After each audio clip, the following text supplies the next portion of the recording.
प्रभु यीशु मसीह के सामर्थ्य नाम में आप सभी को जय मसीह की।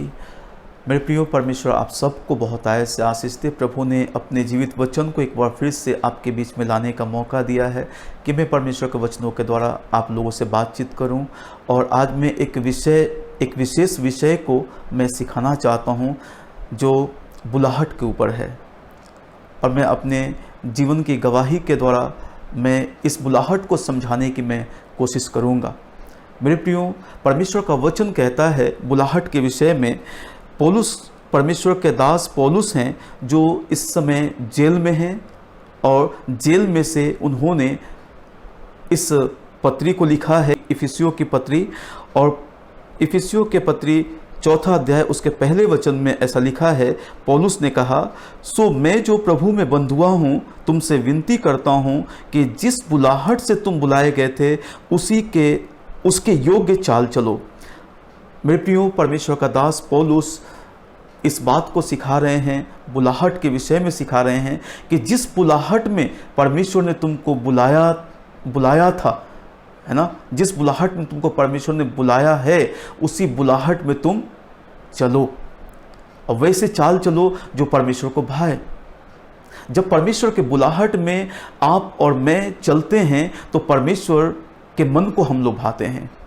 मेरे प्रियो जब परमेश्वर के बुलाहट से हम अलग हटते हैं तो मैं बताऊं आपको किन किन चीज़ों का सामना करना पड़ता है। परमेश्वर तो ये तय है कि जिस बुलाहट में आपको बुलाया है, जिस कार्य को करने के लिए आपको बुलाया है, उस कार्य को परमेश्वर जरूर आपके जीवन से लेंगे। यदि परमेश्वर ने आपको आराधना के लिए चुना है तो उस आराधना को आपसे करवाएंगे। यदि परमेश्वर अपनी सेवा के लिए, वचन की सेवा के लिए आपको उन्होंने चुना है, वचन की सेवा आपसे करवाएंगे। परमेश्वर उस सेवा को आपसे जरूर लेंगे। परमेश्वर भविष्यवक्ता के रूप में आपको चुना है, परमेश्वर उस सेवा को जरूर लेंगे। परमेश्वर कई तरह से अपने सेवा के लिए अपने लोगों को परमेश्वर बुलाते हैं। और जब हम लोग परमेश्वर के बुलाहट को नहीं समझते हैं, बुलाहट को हम नहीं समझ पाते हैं, उस बुलाहट में नहीं चलते हैं, तो उस बुलाहट में लाने के लिए परमेश्वर को अपना तरीका इस्तेमाल करना पड़ता है। तो आज मैं इस बात को बताना चाहूँगा कि बहुत समय पहले 1996 का मैं बात बोल रहा हूँ कि उस समय परमेश्वर ने मुझे अपनी सेवा के लिए कॉल किया।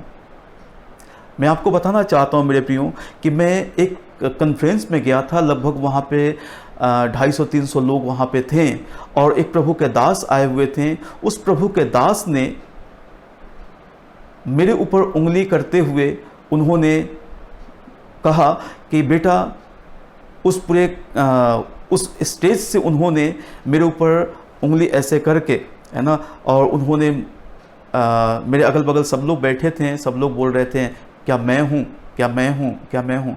किसी को उन्होंने नहीं बोला। जब मैंने बोला क्या वो मैं हूँ तो उन्होंने बोला कि हाँ। और उन्होंने वहाँ से इस बात को बोला परमेश्वर की आत्मा की अगुवाई के द्वारा कि बेटा, परमेश्वर ने तुम्हें अपनी सेवा के लिए चुना है, अपने जीवन को समर्पित करो। मेरे प्रियो मैं उस समय 15-16 साल का था। मैं समझ नहीं पाया परमेश्वर के उस बुलाहट को, मैं समझ नहीं पाया। मैं उसको सुन करके और मैं अपने काम में लग गया। मैं अपने संसारिक जीवन में मैं लगा रहा। मैं उसको कभी समझा ही नहीं। लेकिन प्रभु ने मुझे अपनी सेवा के लिए बुलाया था, है ना। उस समय परमेश्वर ने अपनी सेवा के लिए मुझे आवाज़ दिया था कि मैं प्रभु की सेवा में इस्तेमाल हूँ। और परमेश्वर का एक समय है, परमेश्वर का वो दिन है जो परमेश्वर अपने लोगों को बुलाएंगे। अगर फिर भी हम नहीं समझेंगे तो परमेश्वर को अपना तरीका इस्तेमाल करना पड़ता है।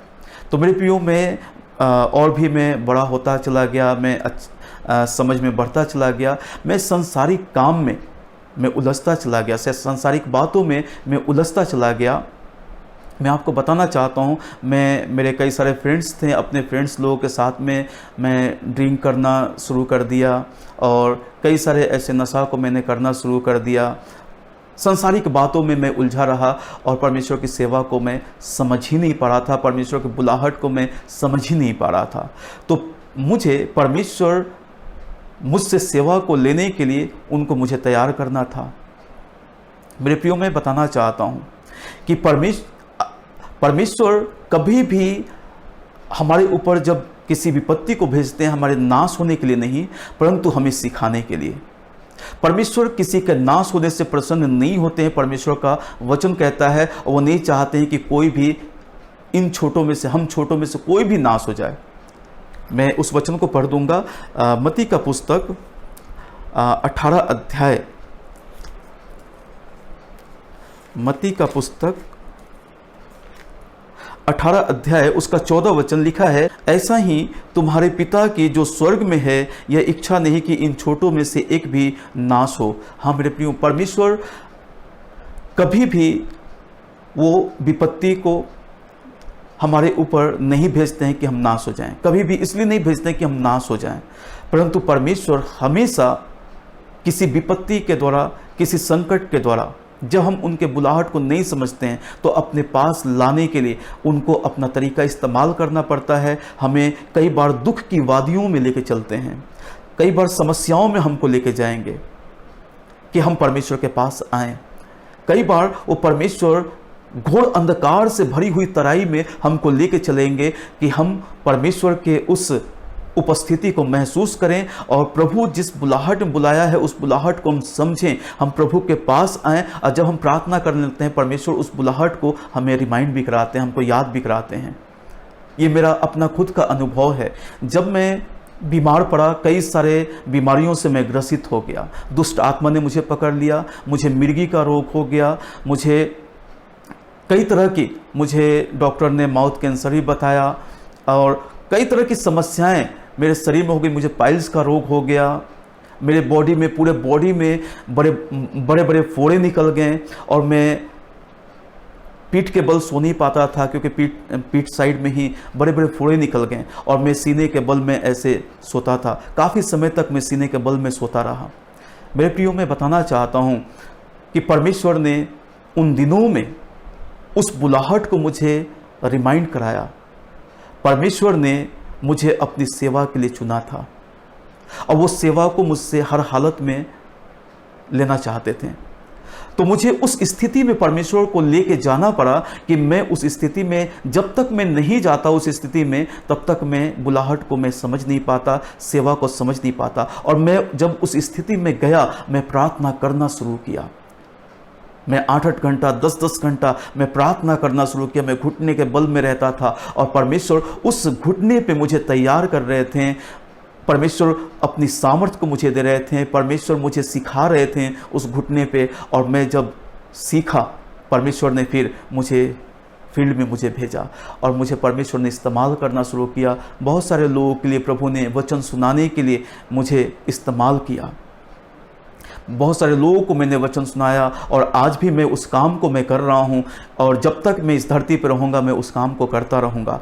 मेरे प्रियो, मैं इस बात को इसलिए मैं बता रहा हूं कि हो सकता है आपके जीवन में भी परमेश्वर ने बुलाहट को दिया है, आप उस बुलाहट को समझ नहीं पा रहे हैं, उस बुलाहट को आप समझ नहीं पा रहे हैं।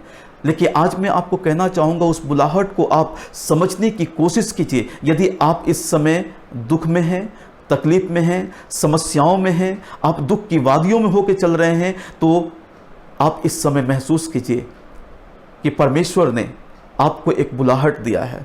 परमेश्वर ने अपने एक विशेष योजना में आपको बुलाया है, एक विशेष उद्देश्य से परमेश्वर ने आपको बुलाया है और उस उद्देश्य में आप परमेश्वर की योजना में, उस बुलाहट में आप आ जाइए और जैसे आप आएंगे परमेश्वर अपनी शांति, अपने आनंद को आपको देंगे, अपनी खुशी से आपको भर देंगे।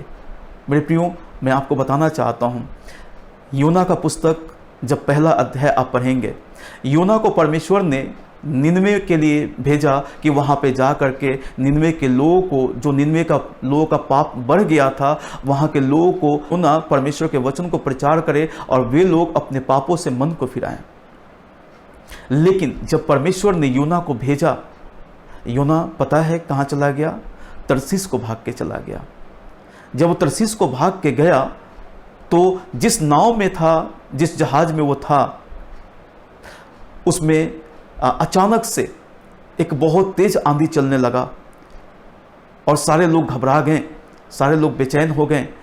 योना समझ गया, योना इस बात को समझ भी गया कि ये मेरे ही कारण ये समस्या आया है, क्योंकि मैं भाग के जा रहा हूँ, मैं परमेश्वर के बुलाहट से मैं भाग के जा रहा हूँ, मैं परमेश्वर के योजना से मैं अलग होके जा रहा हूँ, इसलिए ये विपत्ति इस समय आया हुआ है। तो लोग घबरा गए, उस नाव जो उस जहाज में जितने लोग बैठे थे सारे लोग घबरा गए। तो योना ने कहा कि मुझे उठा के पानी में फेंक दो, जो ये तूफान है ये थम जाएगा। और लोगों ने जैसे उसको उठा के पानी में फेंका, हवा तुरंत थम गया, तूफान तुरंत थम गया। मेरे प्रियो, मैं कहना चाहता हूं, जब वो पानी में फेंका गया तो योना को परमेश्वर एक मछली को, एक विशाल मछली को परमेश्वर ने भेजा और उस मछली ने योना को निगल लिया। योना मछली के पेट में चला गया, 3 दिन तक उसमें कष्ट के साथ में रहा, क्योंकि वो परमेश्वर की योजना से भाग के जा रहा था। परमेश्वर के उद्देश्य को वो पूरा नहीं करना चाहता था, उस उद्देश्य को पूरा नहीं करना चाहता था, जिस कारण से वो भाग के जा रहा था। और परमेश्वर ने योना को एक विशाल मछली के पेट में डाल दिया और वो उसमें कष्ट के साथ में प्रार्थना कर रहा है। 3 दिन के बाद योना को मछली ने ले जाकर सूखे पे उगल दिया। फिर योना को परमेश्वर बातचीत करते हैं और योना को फिर निनवे के लिए वहाँ पे भेजा जा रहा है। और जब योना निनवे को जाता है, वहाँ वचन प्रचार करता है, बहुतों का जीवन बदल गया। सब ने लिखा है कि राख बिछा के, टाट ओढ़ के, राजा से लेके वहाँ प्रजा तक लोगों ने प्रार्थना, उपवास प्रार्थना में 3 दिन तक उपवास प्रार्थना में लोग बैठे रहे और परमेश्वर ने उनके ऊपर दया किया। मेरे प्रियो, मैं इस बात को कहना चाहता हूं कि जिस बुलाहट को परमेश्वर ने आपको दिया है, अगर उस बुलाहट में आप नहीं चल रहे हैं तो परमेश्वर आपको उस कष्ट में, उस विपत्ति में, उन वादियों में, जो कष्ट की वादियां हैं, जो समस्याओं की वादियां हैं, उनमें लेके परमेश्वर आपको चलेगा। मैं कहूँगा कि आप जिस बुलाहट में परमेश्वर ने आपको बुलाया है, जिस भी कार्य के लिए प्रभु ने आपको बुलाया है, बस उसी में आप आगे बढ़ते चले जाएं। बाइबल ऐसा बताती है, यूहन्ना का पुस्तक 15 अध्याय उसके 5 वचन में लिखा है कि क्योंकि तुम मुझसे अलग होकर कुछ भी नहीं कर सकते। हम परमेश्वर से अलग होकर कुछ नहीं कर सकते हैं। जब परमेश्वर की योजना में चलेंगे, परमेश्वर हमें अपने शांति से, अपने आनंद से भर देंगे। वो हमारी सारी आवश्यकताओं को, हमारे सारे ज़रूरतों को पूरा करेंगे। जी हाँ मेरे प्रियो, मैं इस बात को कहना चाहता हूँ कि जिस बुलाहट में प्रभु ने आपको बुलाया है, उस बुलाहट में आप चलते रहें। परमेश्वर आपके ऊपर अपनी दया को करें, अपने अनुग्रह को करें। प्रभु आप सबको बहुत आशीष दें। सभी लोगों को जय मसीह की।